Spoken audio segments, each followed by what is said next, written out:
Okay, so Be'ezras Hashem, continuing with the light of Purim, leading up to the light of Pesach, connecting redemption to redemption. One of the ways of really kind of moving out of a Purim towards a Pesach is really questioning the process of endings, questioning the process of how do I take away this light of Purim? How do I take away this light, which is always there, obviously, but not necessarily as active at the forefront of my mind? How do I take away from an experience of Purim, irrespective of what I felt about Purim, but Purim itself happened to each person, as we said? How do I bring that down into a practical place? Because very often, if a person experienced something essential on Purim, the nature of the essential thing that's revealed on Purim, by definition, cannot be applied, cannot be transported into the way that we function in times that are not Purim. Because Purim is a breakage of time. Purim is a revelation of a different order of time that comes from an ancient place that is also future because it's so ancient that we can only grasp it by way of the future. But Purim is the beginning and Purim is the end. It reveals the nature of things as they truly are at the core of all things, that it's ein oid milvado or ein soif leis asar panimine Haman Mordechai, no distinction, because ultimately everything is part and parcel of the revealed unity of HaKadosh Baruch Hu, bein beconcealment, bein berevelation, and that will never understand anything. That moichin is always the bottom line. That moichin is always there. Purim saturates reality. But ultimately, the tachlis is to come out and live in a Pesach orientation and to live in a mindset where I'm working towards a goal, where I'm trying to grow. And if I keep my mind oriented towards those Purim moichin in an active sense, it will, one way or another, take away from the need to apply the nature of Purim into practical vessels. Purim doesn't have practical vessels. Purim, by definition, reveals that the vessels are as unpractical as the lights because they're refined spirituality. And Memela, there doesn't necessarily have to be a practical outcome from Purim itself. But when a person wants to transport or translate the light of Purim into the time opposite than Purim, so then we have to figure out how to take a little bit of the light that we experienced or the experience of boredom on Purim, whatever it was, Purim happened, and the drawing down of the mindset of Purim and the Nakuda Hapnimis, the innermost point that a person comes to, even for a split second during the day, at whatever framework of the day it takes place, which is the deep recognition that everything is okay, I'm all right, because HaKadosh Baruch Hu is here, there, everywhere, and there's nothing apart from him. In the greatest hopes and the greatest fears and the greatest concerns and the greatest expectations, there is no part of myself, no part of reality, no part of any other person, especially those that I love. There is no part of anything that is removed from the light of HaKadosh Baruch Hu. That light of Purim, that Hitznoitzitzos, that spark of Purim, that crumb of Purim that each and every person experienced, it doesn't necessarily find the translation into daily experience because that light is beyond knowledge. So how does one draw down? How does one create a bridge to bring something that is beyond knowledge into the space where we function with knowledge? How do we draw the light of Purim, which shatters the notion of normal functioning? How do we draw the light of Purim into normal functioning itself? How do we draw that light into practicality where even though I might not be experiencing Purim as is, because there's one day where a person experiences Purim as is, nevertheless, I can tap into the mindset of Purim and apply it in practical ways so that it can help me lead myself to the next Geula, which is the Geula of Pesach. And so very often the light, nearly always, the light has to be commensurate with the Kli, and the Kli has to be commensurate with the light. That the nation of receptivity within the self, the nature of drawing a spiritual idea or a new way of looking into my inner life so that it can begin to affect me on a psychological, emotional, and practical level for the better, means that that light needs to have some place within the self on a practical level that identifies with it. There's a certain knowing that takes place when a person hears an idea in Pnimiyas Torah, or a person has a Chiddush in Torah, that that idea, that abstract, ethereal idea, knows exactly where it needs to be applied. If a person has their ears attuned to the medicinal capacity of Torah, to the secret of what Chazal said, that in truth there's not one letter of the Torah that does not have the power to be Mechayim Mesim, if a person comes into the Torah like a dead person without the Torah. In the secret of Torah Hashem Tamima Meshivas Nafesh, if a person is aware that they have lost something essential and that the only way to find it in return is by the tzaddik, is by the Torah, is by a Kadosh Baruch Hu, then the Torah offers its gifts. Then the tzaddikim offer their gifts. Because then the Torah hits, then the Torah becomes medicine and it gives a person the koyach to survive. And so when it comes to this nature of listening to Torah and hearing the Torah and figuring out exactly where it needs to be niklat, exactly where this idea, which ache or pain and experience is going to be redeemed if I think enough about this idea, or even if I remember that this idea exists, let alone rests hidden in the books of all of our tzaddikim. So there's a certain nechama that comes with it. When the Torah, the medicine, hits the area that's sick or tired, so it's that vessel that has to be able to receive that type of Torah. And so the oros always have to be matim to the kelim. We always have to ensure that there is a reasonable space in which we can incorporate this spiritual principle, this idea. Therefore, any idea or spiritual experience that exists far beyond the confines of a kli is what's referred to as riboy or. If there's no kli for it, then it's meant to exist by way of unawareness and unfeeling, and it's not meant to be experienced in a felt way. Because if something is felt in spite of the fact that it can't be properly integrated, then it creates a disbalance between lights and vessels. But there are klal, it has to be min b'mino. And even though the vessels and the lights are separate externally, nevertheless, internally, they're made up of the same material as the Ari is masbir in Olam HaIkudim, that the kalim are just congealed light. Nevertheless, there has to be a similarity. It has to be min b'mino. And therefore, if the light of Purim is a light of unknowing, it's a light of not knowing anything, so then the vessel that holds on to that light of Purim is also going to be that part of ourselves that continues to function in not knowing anything, even throughout the year when we live in accordance with the laws of knowing something. Yes, it's wonderful to come to the deep place of not knowing anything, and that place exists within us at every moment. But at the same point, living in a world where knowledge is meant to bring about the secret of not knowing, which means that my task for the rest of the year is to try and know everything. How do I draw down the light of not knowing into the vessels of knowing? It means that that knowing has to also incorporate within itself not knowing. And so within the self, there exists a place of knowing and not knowing at the same time. It's not just not knowing. It's not just the light of Purim where I know that I don't know. Here, it's not knowing, knowing that I don't know, but also in a certain way, knowing enough to be able to translate that into some practical knowledge with the confidence that, yeah, this works because I say it works. This works because the tzaddikim say it works. And that transition from not knowing anything completely and not even knowing that we don't know, that light of Purim needs to make its way into Pesach, which is a time of Yediyah, through the Kli within the self that knows that it doesn't know, yet in spite of knowing that it can't know, makes a courageous choice to choose to live as if it knows, in spite of the fact that every aspect of knowledge is saturated by and around not knowing. Purim is not knowing whatsoever, and even trying to know that we don't know. Pesach is knowing. The in-between process, the transitionary process between the not knowing of Purim and the knowing of Pesach is coming to terms with the fact that I don't know, yet overcoming the desire to not know anything at all and developing the skill to pretend that even though I don't know anything, I can still continue to know with every ounce of my effort, because now my attempt and quest at knowledge is thinned out and opened up with the laughter of knowing that I don't really know anything, but nevertheless, it's my job to try and know. And therefore, the vessel within the mind that the light of Purim is going to find expression into Pesach is that place, that point of collision, that paradoxical place where I know that I don't know anything at all, but I also know that there's a deeper secret of not knowing, which is that even though I don't know, I have to choose as if I know, because Nishmas Yisrael has the ability to pretend that it knows. And my job is to pretend that I know. And my job is to continue to live as if I know, even though I know that I don't know, because the functionality of Emunah begins to really apply when a person translates the not knowing completely into a vessel that can still pretend that it knows something. And that's the way that we draw the lights of Purim into Pesach, finding that place within ourselves that knows that it doesn't know, yet nevertheless chooses courageously to be Moiser Nefesh and pretend that it knows, to live with Das, to live with Das, to live with Bechira, rather than to live in the place of Yediyah and no knowledge whatsoever of Purim. There's a Mesiras Nefesh of living as if I know, even though I don't know, which is the avodah of what a Ben Adam is.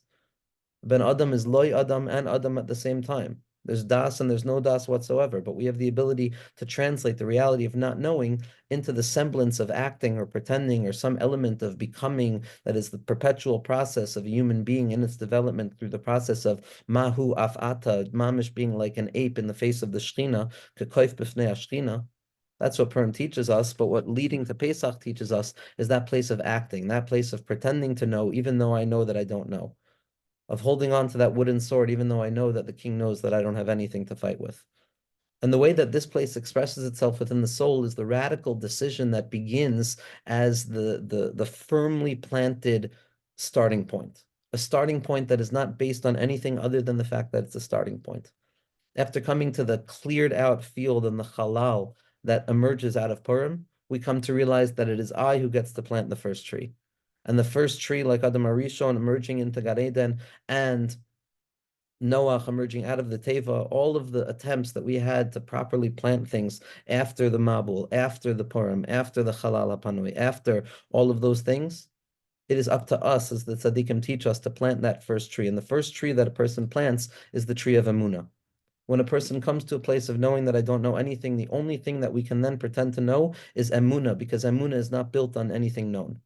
It's knowing something that is so true, it's not built upon anything known.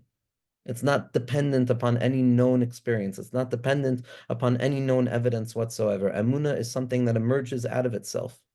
It comes out of itself. It's a koyach nifla. It's the nakuda hapnimis, the malchus, the lowest element and the highest element that is based upon nothing other than its mere existence.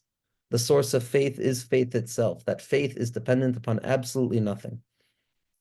There's a faith of knowledge. There's a knowing that knows what I believe. It knows the Yud Gimel Ikra Emunah. It knows all of the details and the history and every element of what it means to know something. And all of that is the mitzvah of Emunah. And a person has a chiyuv to be mishtadel, to know everything there is about Emunah, through Pnimiyas Torah, through Machshava, through Chazal, through Torah Shebichsav, through every attempt at knowledge. But there's an Emunah that precedes that Emunah. There's an outer circle upon which the entirety of existence will take place within, which is the Emunah prior to knowing anything whatsoever. I agree to the Emunah even though I have no idea what I'm even believing in. Nafshi avis b'layla, I don't know anything. I'm stuck in the nighttime. But ve'emunascha b'leilos, there's an Emunah that precedes all content. It's the frame of Emunah. It's the decision to live a life of Emunah in spite of the fact that I have no idea if I'll ever understand anything whatsoever. This I can be certain about. This I could live with. I can live with the certainty of being certain because my certainty is built upon absolutely nothing other than my decision to see this as certainty, to choose to certify my emunah in spite of the fact that it's uncertifiable. This emunah that precedes knowledge, this emunah that precedes any body of wisdom is the emunah, the choice to see every single thing within the framework of Purim, to see everything within the framework of simcha and emunah, to plant myself firmly in that place of an irreducible emunah that is built upon absolutely nothing other than the self-emergent process of the koach of a yid to believe in a Kadosh Baruch Hu. Memela, when I can say yes to emunah like that, specifically because it's not based on any pre-existing content, it can no longer be disproved by any emergent content, because it's not dependent on any quality, it's not dependent on anything other than the radical choice to be ma'amin in my koach of emunah. It's not simply what I believe, but it's that I believe in the very fact that I believe, in spite of the fact that I don't know what believing even is. This secret of connecting to Emunah, not based on what I know, but connecting to Emunah simply by dint of the fact that I am choosing to create the framework, the positive framework, the affirmative framework within which every aspect of my continued existence is going to take place for today. Rabba Emunah Secha, for today. My Emunah is so big today, Rabban Shleilim. At that place of Moed Ani, we didn't even wash until Sidayim yet. We didn't wash until Sidayim yet. There's layers and layers of impurity upon a person. There's layers and layers of thinking I know and not knowing, and thinking I know and not knowing, and getting up and falling, getting up and falling. But in that Kodesh HaKadoshim of the Pnimius of Radla, as the Lubavitcher Rebbe says, Bekunshus Mahus Inyan Torah Chasidus, in the depths of the secret of Moida Ani, there's that place of Rabba Emunah Secha. My Emunah is so big, it's a circle that's so big that it can contain even before Netil Sidayim. I don't have to know. It's the Laila. I don't know. All I know is that I choose to have Emunah. This is the secret of David Malka Mashiach. David Malka Mashiach teaches us in Pasuk Lamed in Kapitel Kuf Yud Tes, Derech Emunah Bacharti Mishpatecha Shivisi. I have chosen the path of faith, and I have placed all of your dinim, all of your laws in front of me through a state of equanimity. Derech Emunah Bacharti. David HaMelech is not opening himself up to any question. There is no question that can be asked, because I have chosen this path. This path is based upon nothing other than the stubbornness of the neshama to choose the path of emunah, afal pi all of the reasons, to firmly, with azus, the kedusha and insanity, having eaten tainted wheat, having gone through what we've gone through, and deciding Rabba Emunah Secha, an emunah that extends itself far beyond any possibility of being limited. The elasticity of emunah that has the ability to absorb every shock within itself. Always realizing that kisha adam nofel makom shenofel, wherever a person falls, you're never outside. You're never outside because if you're there, memela, the circle of Emunah extends beyond you. Rabba Emunah Secha, that's the affirmation of the day. Why? Because derech Emunah B'charti, I chose it. Kacha yaseh le'ish. Kacha, keser kol aksarim. Why? Because kacha, this is why. This is why. Don't ask me a reason why. Keser kol aksarim. The highest place is Rabba Emunah Secha. Why do I believe? Because I believe, that's why. Now ask me questions. There's no question that could possibly be asked that can push a person away from the stubborn decision to radically have Emunah in the Emunah Hasharashi. And Rabbi Nachman explains this secret of Derech Emunah B'charti. Rabbi Nachman explains what it means to have Emunah even prior to having an Emunah that's based on content. Rabbi Nachman writes in the 173rd teaching in Likutei Moharan Chelek Aleph, Ki yesh b'chinas shayresh Emunah, that there's the aspect of the root of Emunah, Ki Emunah ba'atzma, because Emunah itself, yesh l'chayis v'shayresh. Emunah, like anything else, has a root source where it comes from. Tainu sheyesh olam Emunah, there's an ontological reality of Emunah. There's an ontological reality of Emunah where every single thing is true about HaKadosh Baruch Hu. Every single thing, every possible good thing is true, and every bad thing is removed. And there's no loss as a result of not having some concept and having some other concept restricted. HaKadosh Baruch Hu is malei koila hafachen be'achdus shav, be'achdus hapashut, and this is only after 1,000 symptoms that we're beginning to speak this way. But it's mechuyev hametzius, it's the hischayvus tamidus, it's the chayk hatoiv lahetiv, that through the belief in HaKadosh Baruch Hu, there is a real reality, irrespective of whether I know it or not, irrespective of whether I believe in it or not, irrespective of whether I feel it or not. There's a reality of HaKadosh Baruch Hu and the Hanhagos that HaKadosh Baruch Hu is expressing through the Hanhaga Ha'elyoina of Atika and Arich and the secret of the Yichud Ha'elyon that's Niskala no matter what. That's the oilam of Emunah. That is disconnected from human experience, and my kfirah doesn't do anything there. My not knowing doesn't do anything there. That Emunah continues to exist. Rabba Emunah Secha, I have to just tap into the pre-existent reality of Emunah. I have to have Emunah in that pre-existing Emunah. And Memela, I can choose to have Emunah in the pre-existing reality of Emunah that I can never know. And that's the shorish of Emunah, ke Emunah ba'atzma yesh l'chayis v'shorish. L'hainu sheyesh oilam Emunah, there is a world from which Emunah comes from. Shemisham nilkach Emunah, that's where Emunah comes from. V'oilam ha'emunah, in this world of Emunah, yesh legam kein Emunah b'Hashem yisbarach. It's a gradational process. Our Emunah is in one level. The Malchus is a Keser, which is really just a Malchus. The Emunah Kolzos, after all knowledge, after Shema Yisrael Hashem Elokeinu Hashem Echad, after all of the content-based Emunah that we have, ultimately the Emunah Kolzos, the Rabba Emunah Secha, there's nothing that will knock me off my game. And with that pre-decision, that rigging the game of choosing to believe in a Kadosh Baruch Hu in spite all other external appearances, then Memela, everything that comes my way during the day already knows what it has to acknowledge at the end of the day. It can't admit to anything other than the radical, obstinate faith that I have in a Kadosh Baruch Hu. Memela, everything will somehow, some way reaffirm that affirmation that I've confirmed even prior to the beginning. That's the Totzah of Purim. What comes out of Purim is the radical ability to live with a knowing that doesn't know anything other than the fact that it knows what it doesn't know fundamentally and clearly. The secret of tzaddik be'emunaso yichya. Even the tzaddik lives simply on emunah, because emunah is that mineu be, emunah is the secret ability of Nishmas Yisrael to become what it truly is, which is just an expression of HaKadosh Baruch Hu in Metzias. The Shechina HaKadosh Malchus, which is emunah. The emunah kolzos, emunas Yisrael. Emunos, Deos ve'emunos, the fact that I am a process of emunah, of imun, the artistry of what it means to be a davar ne'eman, to have a faithful relationship to HaKadosh Baruch Hu, a faithful relationship that is based purely on faith and not knowledge. Knowledge is good, but knowledge will fall away, like we see on Purim. Mamela, it's very important for there to be an emunah that exists all failings of knowledge. Why? Because this is how it has to be. What other derech is there? Derech Emunah B'charti, David HaMelech says. And that's the only way I could say, Kol Mishpatecha Shivisi. The Malbim HaKadosh says that David HaMelech had to come to a place where he realized, if I go in accordance with reason, then I'm lost. If I go in accordance with trying to understand and theoretically know why I'm choosing this fully, so then I'm lost. It's lamala mitam v'das. It's derech emunah b'charti. Once I've chosen to see the world through that lens, then I can process all other information and I can grapple with what I grapple with. But the jury is never out because the testimony is Rabba Emunah Secha. It's rigged completely. We are actors in a play where ultimately we'll always come back to the secret that Emunah is irreducibly large. And the elasticity of Emunah ensures that a person will always find themselves within the capacity of Emunah. A person can always start from wherever they're at of Rabba Emunah Secha, because a person has never actually been outside of Emunah.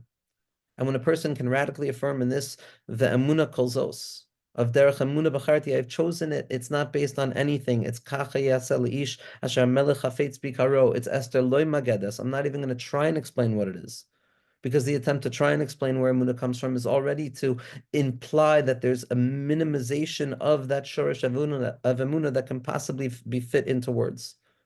And ultimately, shtika koida, the deepest way of facing any apikorsis is the shtika that Rabbi Nachman describes, that Moshe Rabbeinu encounters when he faces the Chalal HaPanui, and it's specifically there that the nigun of Emunah comes from. The song of Emunah, which is the playfulness with which a human being who already knows that they won. Even if I lose 1,000,000 times, I've won, because in the end of the day, it's Emunah, more Emunah, more Emunah, more Emunah. There's no outside of Emunah. The Emunah kolzos. The Emunah kolzos, the Emunah kolzos, the Emunah kolzos, derech Emunah b'charti, more Emunah, Rabba Emunah secha, ha'emanti ki adaber, because I said so, that's why I believe. It's not based on anything rational whatsoever. Again, Purim gives us an exposure to this moichin. The process out of Purim is learning how to live with this on a regular basis. When a person says Rabba Emunah secha, what I am confirming is the biggest confirmation bias, which is saying yes to the world, of knowing that yesh bal habira, knowing something so truly deeply, because it doesn't matter if it's true or not. There's nothing that can possibly come away and take away the power of Emunah. Emunah is l'mala mitam v'das, l'mala mitam v'das, independent of all things. And it's that choice, that choosing to live with that emunah, that prerequisite to a good day, to the goodness that will only come to a person who has Rabba Emunah Secha, the radical demand to affirm goodness. And then, once I've made that radical affirmation, L'mala mitam b'das, then to look at everything else with lights of das. Then to know and know and know, but ultimately to have the deeper knowing that in the end of the day, Rabba Emunah Secha, Derech Emunah B'charti, Kacha Yasel Ish Asher Melech Hafetz Bikaro, Tacha, Keser Kol Aksarim. And this could be why when in the end of the Megillah, what we find is Ratzi L'roi Vechav. Ratzi L'roi Vechav. That ultimately the tzaddik comes back to a place after the radical revelation of this radical emunah that exists based on nothing other than its own existence. When it comes to the realization of Keli, Lama Azaftani, I have no content towards my emunah anymore. At that place, a person comes to a place of Kasher Avadati, I've lost my emunah. And then a person comes to find that they have emunah in their emunah. I can have emunah in my emunah, the emunah kolzos. And a person comes out a bigger ma'amin because they know that they know nothing. And they know that HaKadosh Baruch Hu wants us to continue to function as if we know that as if we don't know that we know nothing. Hashem wants us to live in the suspension of das, where we think that maybe, if I try hard enough, I can come to know something. Hashem wants us to live in that suspended place where we forget the ultimate ignorance of man. Because the sha'ashuim come when I remember, my emunah is so much bigger than my yediyah. I know absolutely nothing, and therefore the emunah can be the biggest, most expansive thing. There's nothing that can knock me off my game. Why? Because bacharti, I chose this. I chose this. Am hanivchar, beis habechira, a place of choosing, a place of affirming in spite of the lack of evidence. And that's the svara of Rov, Rav Shimshon Raphael Hirsch, Schus Yogan Aleinu, Tzadik Yesod Olam, came to be Megala on one element where he writes about the svara of Rov. He says one of the biggest gifts that Chazal have given us is the reality of Rov, that HaKadosh Baruch Hu has given us through Chazal is the reality of Rov, which takes into consideration the fact that I don't know anything. I can't know everything with absolute certainty ever. Mamela, once I have that basic understanding, now I have to figure out a way to live in accordance with the playfulness of knowing. And that's the svara of Rov.